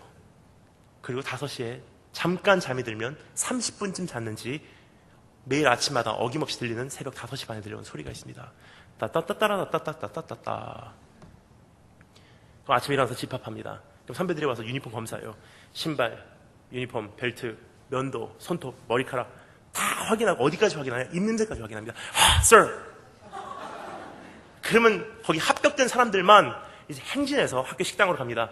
Right, right, left, your left, right 하고 학교로 식당으로 가요. 식당이 뷔페 스타일이 아닙니다. 장교 스타일이라 그래서 매서 스타일이라고 합니다. 그래서 2,000명 생도입니다. 근데 2,000명 다 들어올 때까지 자기 지정된 자리 앞에 서 있습니다. 매일매일 똑같은 자리입니다. 딱 서 있으면 2,000명째 생도 들어오자마자 식당 문을 닫고 계급이 높은 생도 한 명이 이런 강단으로 올라옵니다. 그리고 얘기합니다. Italian attention. Please give attention to the religious officer. 종교대장님 올라오셔서 식사를 위해서 기도해 주시겠습니다. 하면 생도 채플린, 종교대장이라는 사람이 올라옵니다. 그 사람이 올라와서 Let's bow our heads for a prayer. 다 같이 머리 숙여서 기도하겠습니다. 하는 순간 한번 상상해 보시기 바랍니다. 2,000명이 동시에 다 같이 머리 숙여서 기도하겠습니다. 하는 함과 동시에 그럼 기도합니다. 하나님 이 생도들 축복해 주시고 위로해 주시고 견디게 해주세요. 예수님 이름으로 기도합니다. 아멘. 레스트 하면 그때부터 전쟁이 시작이에요. 앉는 방법이 있습니다. 1학년들 둘이 마주보고 앉고 바로 옆에 2학년 둘이 마주보고 앉고 바로 옆에 3학년 둘이 마주보고 앉고 4학년 끝에 혼자 앉습니다. 그럼 앉자마자 선배님들 앞에 있는 샐러드, 유리, 접시 다 저희 앞으로 갖고 와야 됩니다. 그 앞은 깨끗하게 치워드려야 돼요. 그리고 식사가 나오면 우리나라에서 뭐 나오는지 모르겠습니다. 하지만 미국 같은 경우는 햄버거 같은 게 나옵니다. 햄버거 같은 게 나오면 4학년 선배는 트리플 데커를 먹습니다. 햄버거 3장을 이렇게 놓고 먹어요. 살이 찝니다. 3학년 선배는 더블버거를 먹습니다. 햄버거 2장. 2학년 선배들은 햄버거 1장 그냥 치즈버거를 먹습니다. 1학년까지 오면 그 햄버거 그 고기 덩어리가 남지 않기 때문에 뭘 주냐? 햄버거 빵에다가 얼음 덩어리를 넣고 아이스버거를 줍니다. 그런데 그것도 먹는 방식이 있습니다. 햄버거 넣고 아이스버거 넣고 그 다음에 나이프 넣고 포크 넣고 스푼 뒤집어서 밑에다 넣고 앞만 바라보고 나이프로 썰고 원위치, 포크로 찝고 입에다 넣고 원위치 3번 씹어야 됩니다. 4번 씹었다가 죽는 줄 알았습니다. 돼지고기 먹는 날이었는데 너무 질겨갖고 꼭 씹는데 중대장님이 칼을 들고서 제 목에다 대면서 한 번만 더 씹어봐 어떻게 되나. 그러면서 질문이 시작돼요. 오늘 신문의 가장 주요 기사가 무엇이었냐. 신문에 나온 첫 번째 페이지에 나온 주요 기사는 다 외우고 있어야 합니다. 그리고 이제 고문이 시작됩니다. 케찹 던지고 마요네즈 던지고 마스터드 던지고 유리 던지고 접시 던지고 컵 던지고 포크 던지고 나이프 던지고 하루에 3번씩 아침 점심 저녁으로 학교 기숙사에서 식당 갈 때는 이만큼도 흠이 없는 모습으로 들어가는데 나올 때는 케찹, 마요네즈, 마스타드 유리 조각으로 뒤집어 쓰고 나옵니다. 그리고 수업 갔다가 수업 마치면 훈련하고 훈련 마치면 다시 저녁 시간이에요. 그리고 밤에는 7시부터 11시까지 의무적으로 공부를 합니다. 책상 앞에서 앉아 있어요. 7시에 나팔 불어요. 뿌 하면 그때부터 공부하기 시작합니다. 그럼 밤 11시가 딱 되면 또 나팔을 부릅니다. 따다 따따라 따라라라 하면은 불이 다 꺼집니다. 그럼 책상 앞에 있는 조그만 불 켜놓고 혼자서 공부하다가 잠깐 조는 사이에 새벽 3시에 퉁! 다! Sir 1, Sir, Sir 2, Sir 다시 시작이에요. 근데 여러분 제가 힘들었던 것은 이게 힘든 게 아니었습니다. 육체적인 고생은 감수하고 갔습니다. 하지만 제가 제일 힘들었던 것은 외로움과의 싸움이 아니었나 싶습니다. 지금 미국에 미국이라는 나라가 굉장히 큰 나라지만 인종차별이 가장 심한 지역이 있으면 남부지방이죠. 남부지방에서 어떤 사건들이 지금 오늘도 지금 일어나고 있냐면, 어느 그냥 흑인이 길을 가는데 백인들 2명이 자동차를 타고 가다가 아무런 이유도 없이 저 흑인 잡아라 해서 잡아서 밧줄로 발을 이제 묶고 자동차 뒤에다 매달고 20km를 달렸어요. 시체가 쓸릴 대로 쓸려고 시체를 알아볼 수가 없습니다. 친구들은 낙이 있습니다. 하루만 더 견디자, 그럼 집에 가는구나. 하루만 더 견디자, 그럼 우리 어머니 보러 가는구나. 저는 낙이 없어요. 하루만 더 견뎌도 집에 못 가는구나. 하루만 더 견뎌도 아무도 나를 보러 안 오는구나. 금요일날 딱 되면 다 기숙사에서 빠져나갑니다. 그때부터 외로움이 시작됩니다. 양손으로 책상을 붙들고 부들부들 떨기 시작해요. 정말 외로워본 분들은 압니다. 정말 외로움이 이러면 어떤 느낌이죠? 그냥 힘들어요, 아파요, 외로워요 정도가 아니라 바늘을 한 주먹 쥐고 가슴을 막 도려내는 것 같아요. 막연한 외로움, 가슴이 막 시리는, 부들부들 떨면서 눈물이 툭툭툭툭 떨어지는데 금, 토, 일 그렇게 보내요. 한 번은 새벽 3시에 공항에 내렸는데 아무도 데리러 나오지 않습니다. 그래서 군인들 가지고 다니는 빨래 보따리 가지고 3시간을 공항에서 나와서 공항 앞에 있는 벤치에서 누워서 잡니다. 훈련받다가 쓰러졌는데 의식을 찾으니까 제가 병원이에요. 그런데 아무도 병문안 안 오더라고요. 가만히 앉아있는데 하얀 침대보를 싼 침대 15개가 정렬이 돼 있고 가만히 앉아있으니까 이런 생각까지 들더라고요. 여기가 정신병원인가. 여러분, 참 힘든 순간순간들이 참 많이 있었습니다. 지금 시간 관계상 다 말씀드릴 수 없지만 참 많이 힘든 순간순간들이 있었습니다. 근데 어느 날이었습니다. 제가 학교에서 어디를 막 이렇게 가는데 어느 선배가 오시는 거예요. 근데 저희 학교는 1학년들은 앞만 바라보고 갑니다. 옆으로 돌아서면 안 됩니다. 앞만 보고 막 가는데 선배님이 저쪽에서 나오는 거예요. 저쪽 건물에서. 그 선배가 저를 본 것 같습니다. 그리고 1학년들은 학교에서 뛰면 안 됩니다. 단지 1분에 120보를 걸어야 돼요. 이 속도입니다. 근데 왼손에 가방을 들어야 돼요. 오른손 아닙니다. 왼손에 꼭 가방을 들어야 됩니다. 그리고 학교 마크가 밖을 보고 있을 때, 그리고 왼손을 잡고 오른손을 흔들어줘야 돼요. 그러면서 인사를 할 수 있어야 됩니다. Sir, good morning, sir. Sir, good morning, sir. Sir, good morning. 이 속도예요. 다니는데 그 선배가 저를 봤어요. 저를 보고서 막 저 뒤를 쫓아옵니다. 근데 저는 뛰면 안 되잖아요. 그러니까 막 쫓아오는 거예요. 그런데 자기가 귀찮으니까 어떻게 스톱! 딱 섰습니다. 뚜벅뚜벅 오시더니 제 가슴은 이미 막 두근거리기 시작했어요. 나를 어떻게 못 살게 굴려고 하나님 제발 좀 도와주세요 하는데 그분이 제게 말을 던지는데 첫 마디가 제가 생각도 못하는 말이었습니다. Where you from? 너 어디서 왔냐? 뭐라 그러겠습니까? 너무 당황해서 제가 말을 더듬었어요.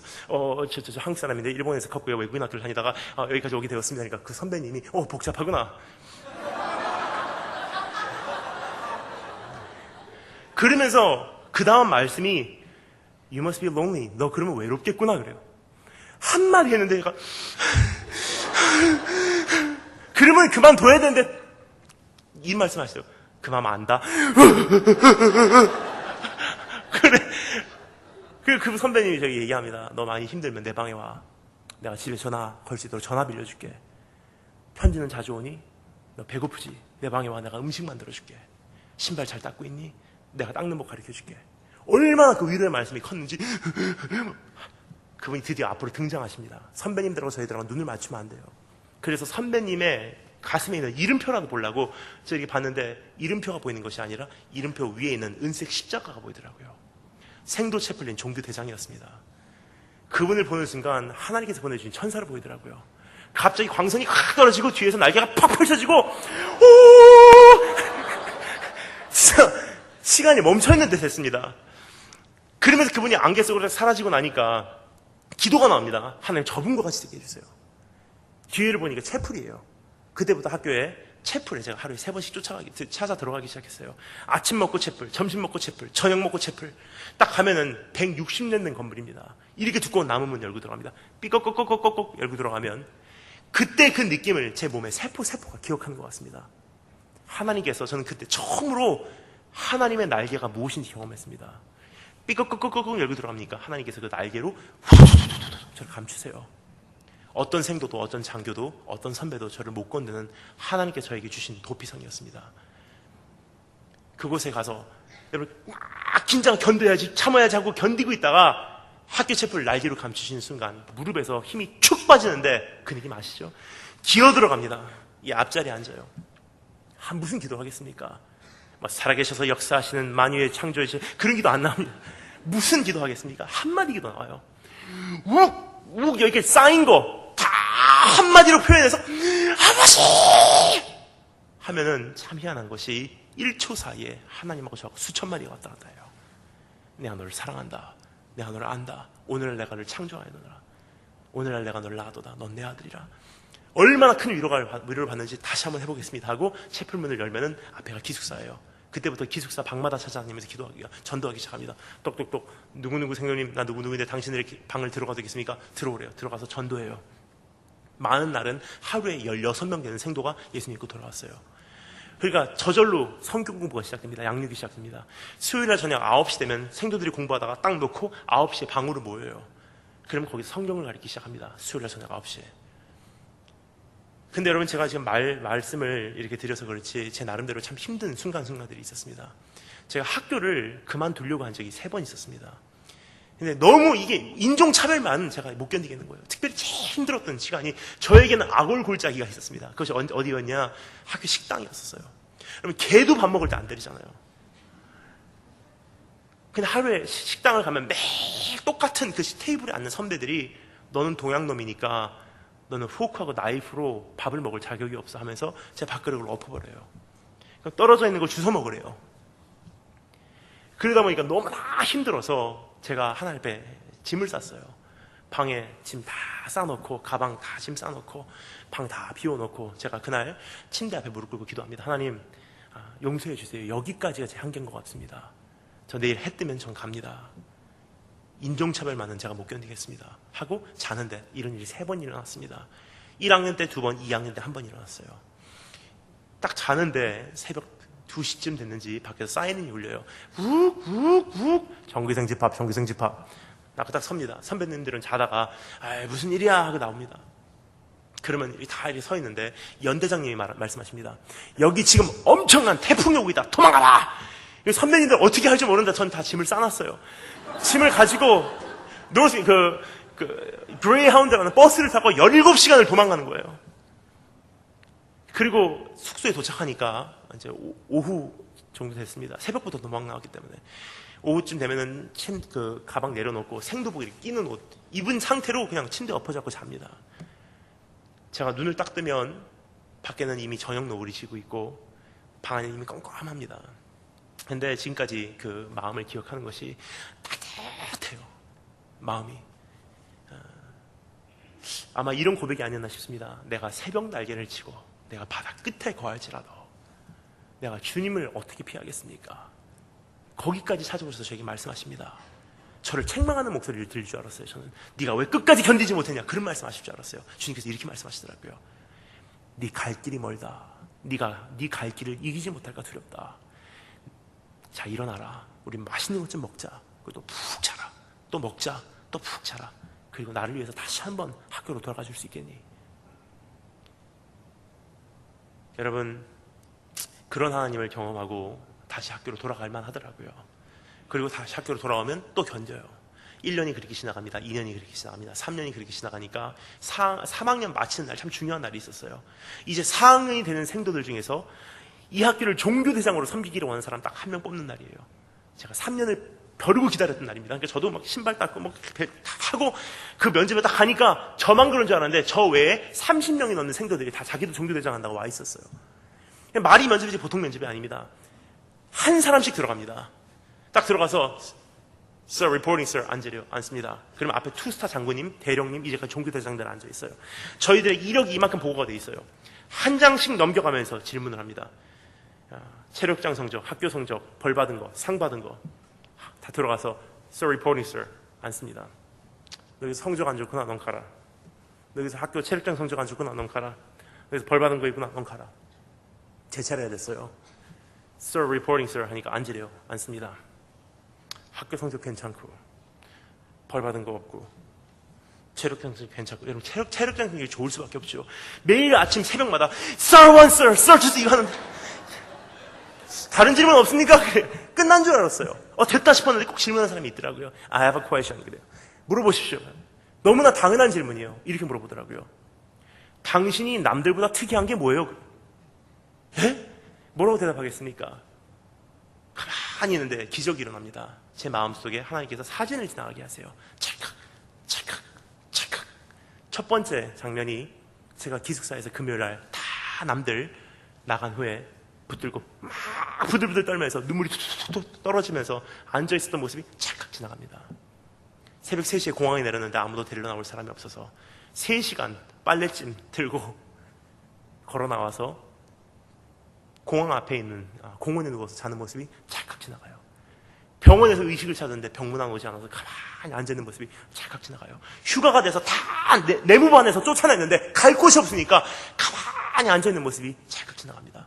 그러면서 저도 모르는 사이에 답이 나오더라고요. 이렇게 대답했습니다. 맞습니다. 저 특별히 잘하는 거 없습니다. 남들하고 비교해서 잘난 것도 없습니다. 하지만 한 가지 할 수 있습니다. 전 지난 3년 동안 남들이 다 외박했을 때 전 기숙사에 혼자 남아 있었습니다. 그래서 제가 4학년생도 종교대장이 된다 할지라도 제가 한 가지 할 수 있습니다. 남들 다 나간 후에 저 기숙사 시킬게요.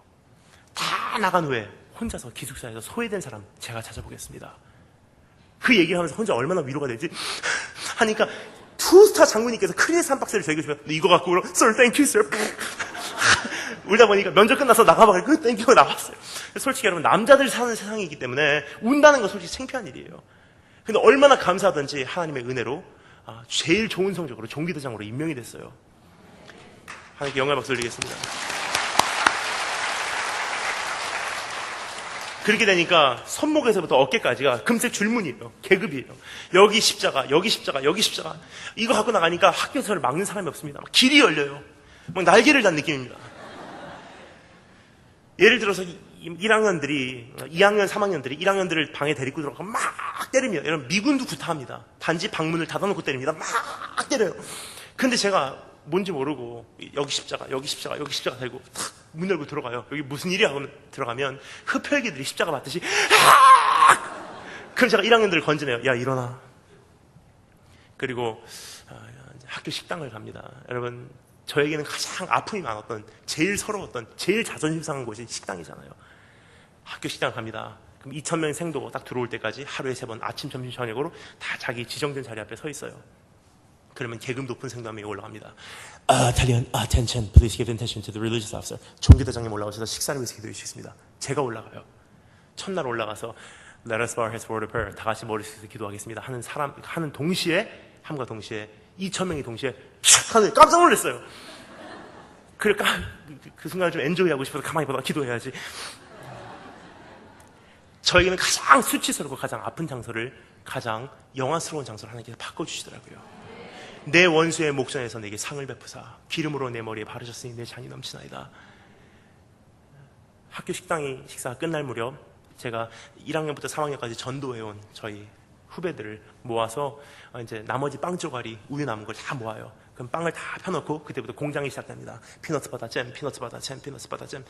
피너츠 바타 잼 샌드위치를 수백 개를 만들고 우유를 수십 통을 모아서 파송 그러면 막 기숙사로 가요. 그럼 1학년들은 막 아직도 선배님들에 잡혀갖고 막 혼나고 있는 사이에 저희들은 미리 1학년 방에 들어가요. 우유하고 빵, 우유하고 빵, 우유하고 빵 놓고 나옵니다. 그거 먹고 견디더라고요.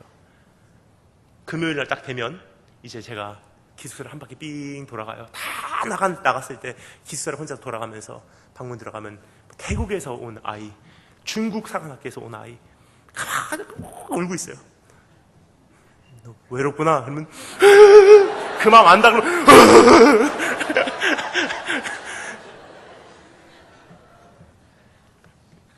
그리고 하나님께 약속했어요. 하나님 공평하신 하나님이시기 때문에 마지막 날 어떤 사람도 나는 복음 들어본 적이 없습니다. 하나님은 날 심판할 하나님 그런 권리 없어요 라는 그런 변명하지 못하도록 하나님 제가 종교대장인 이 한 해 동안은 적어도 저희 대대에 있는 모든 생도들에게는 적어도 복음 한 번씩은 다 들려주겠습니다.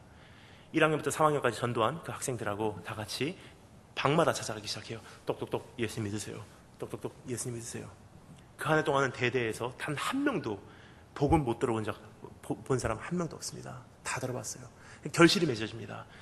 그러니까 이제까지는 각 대대에서 한 번 일어났었던 그 성경 공부가 이제는 너무나 사람들이 많이 오니까 한 번 모이지 못하고 이제는 각 중대에서 하나씩 해서 대대에서 4개의 성경 공부가 동시에 일어나기 시작합니다.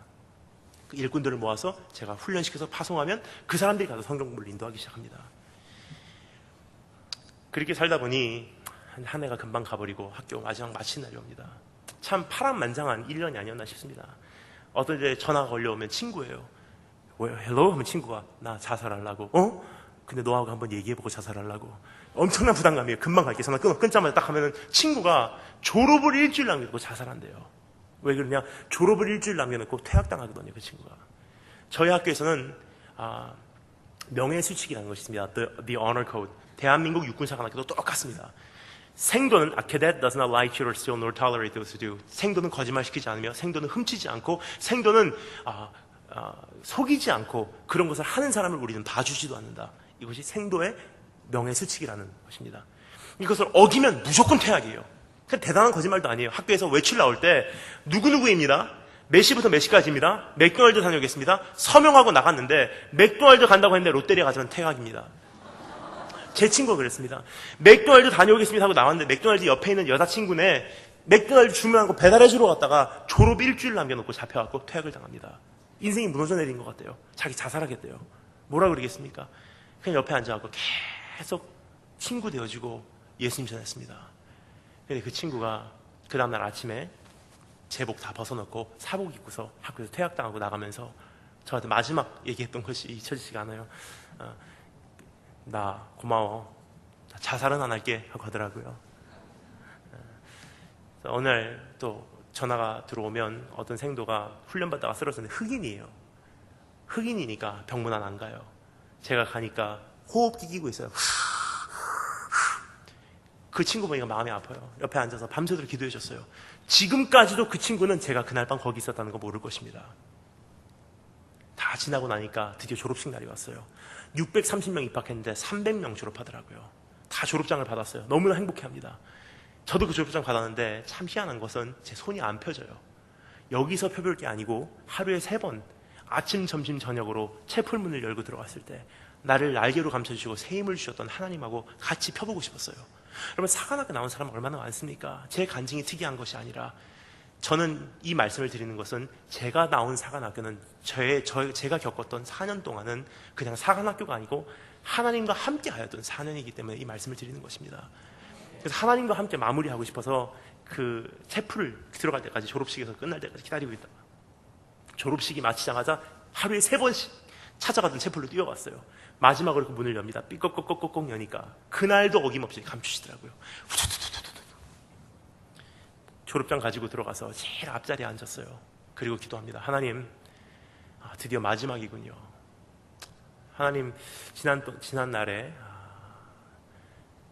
주님 나를 지켜주시 않으면 저는 이곳에 있을 사람 아닙니다. 이 졸업장 하나님과 함께 펴보고 싶어서 여기까지 왔습니다. 그날 주님께서 태풍 보내주시지 않았다면 저는 이곳에 있을 사람 아닙니다. 주님께서 나 이곳에 찾을 때마다 나를 만나주시지 않았다면 저는 이곳에 있을 사람 아닙니다. 이 졸업장 하나님 겁니다. 주님 감사해요. 주님께 드립니다. 했는데 참 희한한 것은 하나님께서 즉각적으로 제 마음에 있는 말씀으로 응답하시더라고요. 뭐가 고맙니? 내가 더 고맙지. 예, 주님 무슨 말입니까? 주님께서 말씀하십니다. 내가 배고플 때 네가 나에게 먹을 것을 준 거 너 아니? 내가 목마를 때 네가 나에게 마실 것을 준 거 너 아니? 내가 그 다음날 퇴학당할까 봐 밤새도록 잠을 못 이루고 자살을 꿈꾸고 있을 때 넌 내 옆에서 밤새도록 말친구가 되어준 거 넌 뭐 아니? 내가 병상에 누워있을 때 나를 아무도 찾아오지 않을 때 너는 찾아와준 건 난 안다. 주님 저 그런 적 없습니다. 주님께서 말씀하십니다. 지극히 작은 소자에게 한 것이 바로 나에게 한 것이라.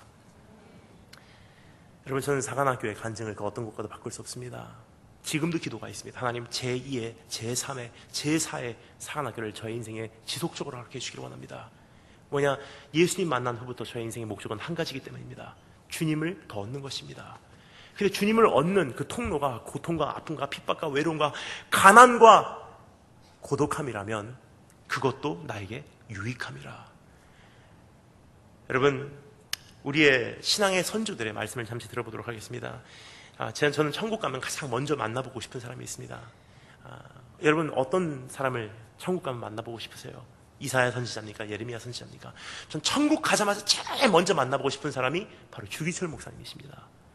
끝까지 타협하지 않으시고 순교자의 길을 가셨던 목사님, 주기철 목사님께서 순교 당하시기 바로 직전에 하셨던 마지막 설교의 한 부분을 제가 읽어드리도록 하겠습니다.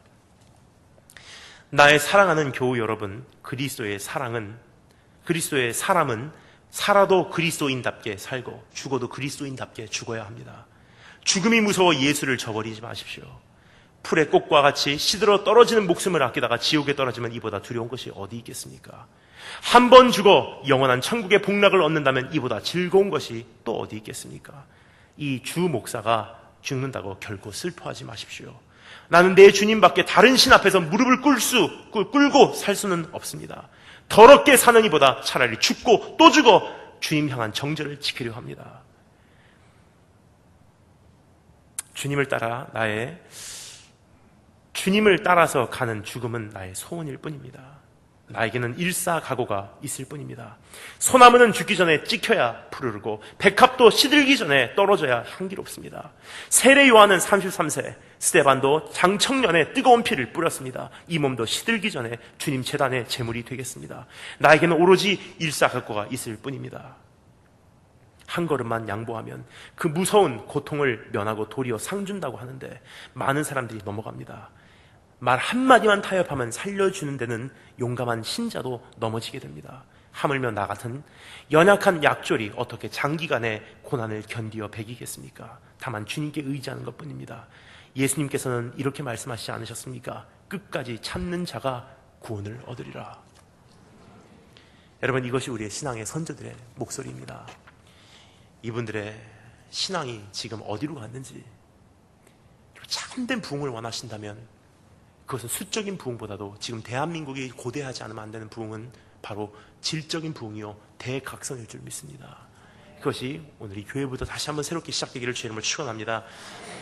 시간이 거의 다 됐기 때문에 마지막 한 가지를 짧게 살펴보고 마치겠습니다. 첫 번째 우리가 살펴본 것이 무엇이죠? 이제는 마지막 날을 위해서 이제 내 자신을 무장하라. 두 번째, 지난 날을 정리하라. 세 번째, 따라서 감사하겠습니다. 오실 날을 향해 돌진하라. 7절부터 11절 말씀 우리 다 같이 읽겠습니다. 7절부터 11절 다 같이 읽겠습니다. 시작.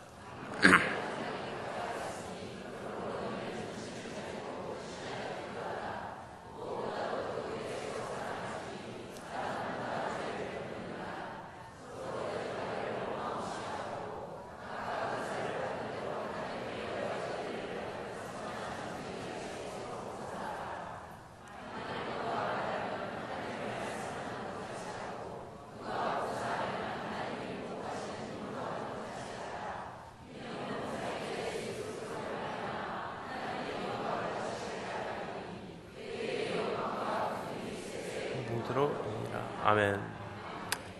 그날을 향해 돌진하기를 권고하시는 하나님의 음성입니다.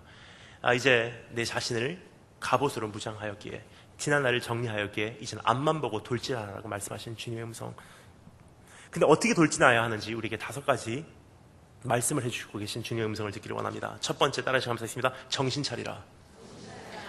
이보다 더 적합한 설교에 적용이 없다고 생각합니다. 주님께서 확실히 말씀하십니다. 정신을 차리라. 무슨 뜻입니까? 참 이해하기 힘든 단어지만 막연한 단어입니다. 하지만 영어 성경에는 정말 정확하게 번역이 되는 것을 보게 됩니다. 이렇게 번역이 되어 있습니다. Be self-controlled. 무슨 뜻이냐?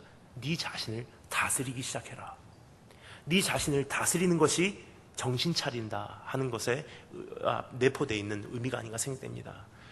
여러분, be self-controlled. 내가 어떻게 내 자신을 다스려야 하는지, 내 자신으로 하여금 내 자신을 잃게 하는 너무나 많은 것들이 있다는 사실입니다. 나로 하여금 내 자신조차 다스리지 못하고 내 자신이 내 자신도조차 지켜낼 수 없을도록 끊임없이 나를 유혹하는 것들에서 이제 다 그것을 절단하고 네 자신을 지켜내라는 하나님의 음성인 것입니다. 여러분, 그렇습니다. 마지막 시대 누가 우리를 지켜내겠습니까? 여러분, 한번 따라해서 감사하겠습니다. 내 믿음은 내가 지킨다. 내 하나님은 내가 만난다. 내 믿음은 내 몫이다. 여러분, 이것은 누구의 몫도 아닙니다. 이거는 누구의 탓도 아닙니다.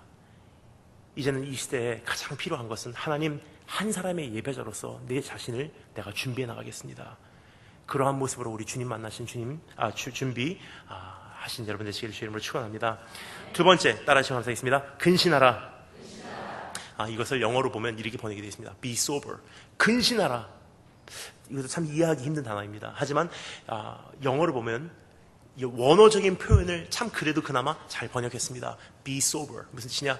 취하지 말라는 뜻입니다. 왜 그렇습니까? 여자에 취해 있고 성적인 것에 취해 있고 술에 취해 있고 도박에 취해 있고 소유욕에 취해 있고 성공욕에 취해 있고 나의 자녀의 성공욕에 취해 있고 나의 가정에 취해 있고 너무나 많은 것에 취해 있기 때문에 나로 하여금 바른 판단을 흐리게 하는 것을 이제 끊어버리라는 뜻이에요.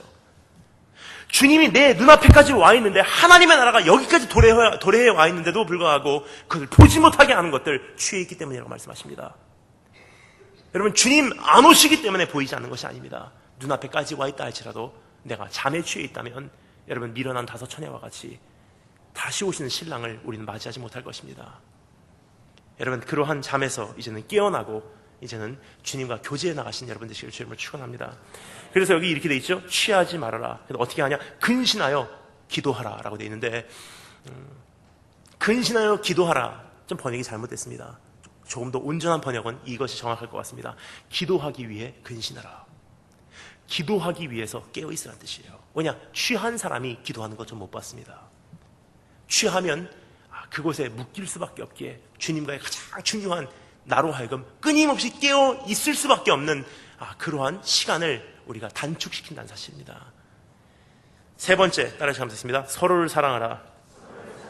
이것은 서로를 품으라는 뜻입니다. 교회 안에서 서로를 품지 못하면 이제는 사랑이 허다한 죄를 덮을 수 있는 기회를 우리가 없애는 것이고, 교회 안에서 그러한 죄를 덮지 아니하면 이젠 세상의 웃음거리가 된다는 것을 주님께서 우리에게 말씀해 주시고 계신 하나님의 음성이 아닌가 생각됩니다. 네 번째 따라서 감사했습니다. 서로를 대접하라. 왜 그렇습니까? 서로 외롭기 때문에, 서로가 필요하기에, 서로밖에 없기에, 서로 난민이기에 이제는 서로를 대접하는데 힘쓰신 여러분 되시기를 바랍니다. 다섯 번째 따라서 감사했습니다. 서로 봉사하라. 여러분, 모든 은사는 서로를 돕기 위함이라고 성경은 오늘 우리에게 기록하고 있습니다. 선지자의 말을 하는 것 같이, 예언자의 말을 하는 사람과 같이 우리가 말할 때도 그런 은사도, 그런 봉사하는 은사도 결국 이 모든 것이 서로를 돕기 위함이라. 이제 나를 위해서 살아가신 여러분이 아니라 이제 정말 내가 받은 복을 남에게 유통시키는 그런 유통자로서 사신 여러분 되시기를 주의 이름으로 축원합니다. 근데 한 가지만 말씀드리겠습니다. 너무나 중요한 것은 이것이 중요한 것이 아니라 이 다섯 가지가 가리키고 있는 한 가지 목적이 있다는 사실입니다.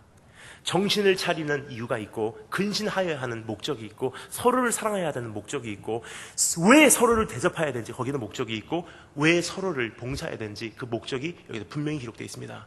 7절부터 11절까지의 모든 권고는 모든 것을 통해 주님께 영광된 삶을 살아드리기 위함이라고 성경은 우리에게 말해주고 있습니다. 이렇게 기록되어 있죠. 이는 범사에 예수 그리스도로 말미암아 하나님의 영광을 받으시게 하려 함이니.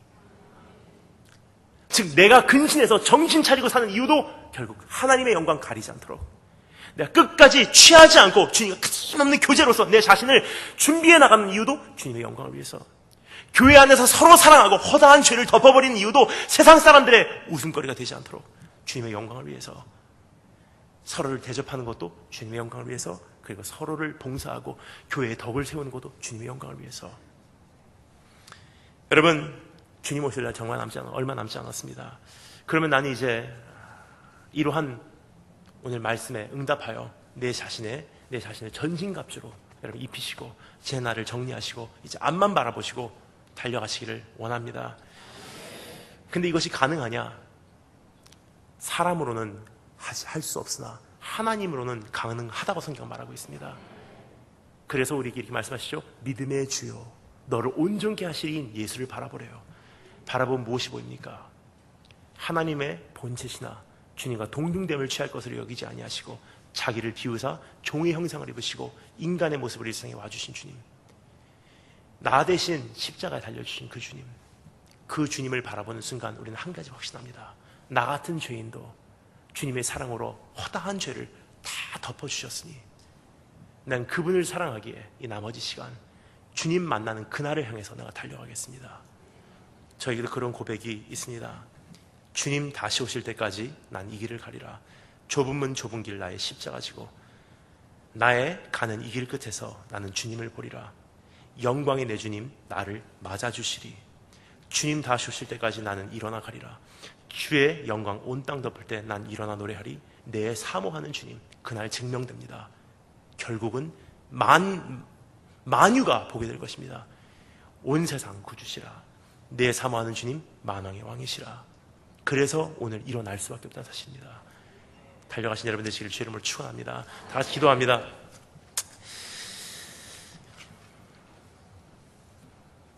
하나님 감사합니다. 주님 오신다고 하는 소문이 온 세계를 소동케 하고 있는 이 시대에 살면서 하나님 온전한 신부로서 순결한 모습으로서 준비되지 못하고 있다면 하나님 오늘 다시 한번 우리를 흔들어 영적인 잠에서 깨어나게 하여 주시고 이제는 어떠한 고상한 모습이 아니라 하나님 이전에 우리의 신앙의 선조들과 같이 십자가의 도를 따르는 피비린내 나는 예수 그리스도의 복음을 소유한 자로서 살아가게 축복하여 주시기를 소원합니다. 하나님 주님 오시는 그날까지 나 개인적으로나 가정적으로나 교회적으로나 준비되기를 원합니다. 하나님 그날을 위해서 지난 날들의 모든 것을 이제는 족하게 여기고 이제는 앞만 바라보고 달려갈 수 있도록 하나님 나를 전신갑주 입혀주시기를 소원합니다. 지금부터 시간을 주님 손에 위탁하옵고 예수님 이름으로 기도합니다.